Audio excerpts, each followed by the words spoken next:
जी अस्सलाम वालेकुम स्टूडेंट्स। आज हम टाइप्स ऑफ एनिमल सिस्टमैटिक्स पढ़ेंगे।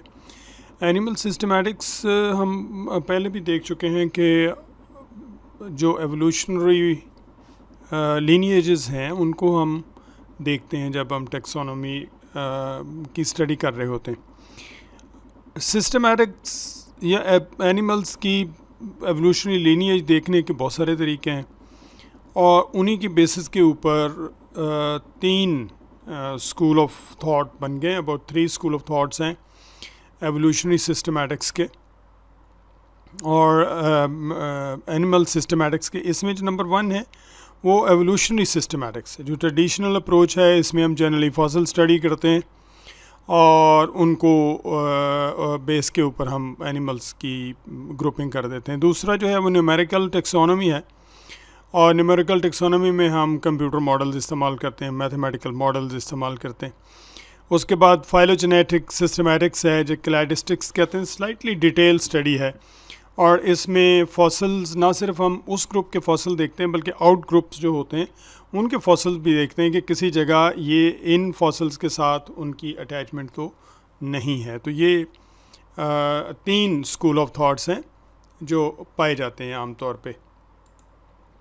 इसमें जो एवोल्यूशनरी सिस्टमैटिक्स है, जैसे हमने बात की कि systematic in which evolutionary relationships are developed by study of fossils of ancestors of closely related animals is called evolutionary systematics. So its basic assumption is that organisms are closely related having the same ancestor. अगर organism जो है वो closely related हैं तो उनके ancestor definitely एक होंगे।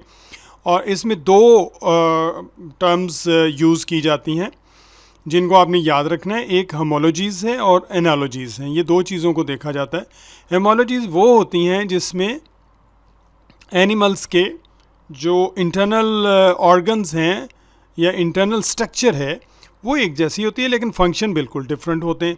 मिसाल के तौर पे जो आर्म है ह्यूमन बीइंग का और जो विंग है बर्ड का और जो विंग है बैट का, तीनों के अलग अलग स्ट्रक्चर है और उनकी अलग अलग आमतौर पे आप देखिए कि बैट और तरह से उड़ती है, बर्ड्स के उड़ने का स्टाइल और है, ह्यूमन में जो लिम्ब है उससे कुछ और काम लिया जाता है। इस तरह से टेट्रापॉड्स में हर किसी में जो 4 लिम्ब है वो चलने के काम आता है। वेल है, अगर वेल फिश है, आपको बहुत दफ़ा मैं बता चुका हूँ कि ये फ़िश नहीं है बल्कि मैमल है, ठीक है। वेल जो है वो मैमल है, फ़िश नहीं है और इसलिए उसका इंटरनल स्ट्रक्चर भी बिल्कुल वैसा ही है जिस तरह के बर्ड की बोन्स हैं, जिस तरह के मैमल्स की हैं, दूसरे मैमल्स की हैं। तो लेकिन काम और है, वो स्विमिंग के काम आता है। उसके बाद ये आगे हम एक तस्वीर देखेंगे तो उससे ज़्यादा वाज़ेह हो जाएगा।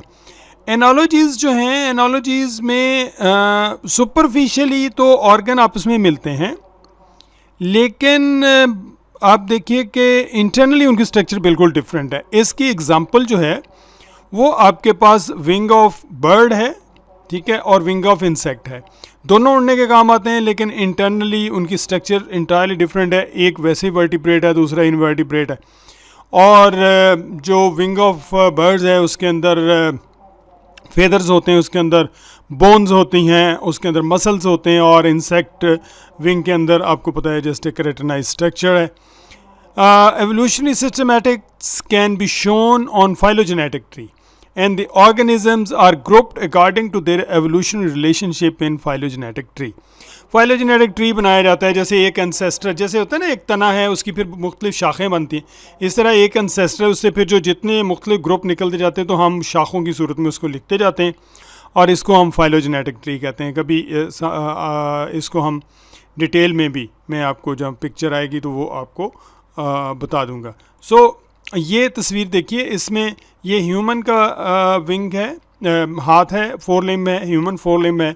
इसकी हड्डियां जो है ह्यूमरस है, रेडियस अल्ना है और कार्पल्स हैं, मेटाकार्पल्स और फेलेंजेस। यहाँ देखिए ये कैट है, इसमें भी इसी तरह ह्यूमरस है और रेडियस अल्ना है। इस तरह से जो कार्पल्स, मेटाकार्पल्स और फेलेंजेस बिल्कुल वैसी हैं, लेकिन ह्यूमन आर्म जो है वो और तरह से काम करता है, कैट आर्म और तरह से करता है। उसके बाद वेल का आप देखें, फिन जो है ये, चूँकि ये भी मैमल है, जो ट्रू फिशेस हैं उनमें ऐसे नहीं होता, उसमें ये बोन्स नहीं होती। तो यहाँ भी आप देखें, ये ह्यूमरस है, ये रेडियस अल्ना है, और ये कार्पल्स हैं, मेटाकार्पल्स, और ये फेलेंजेस।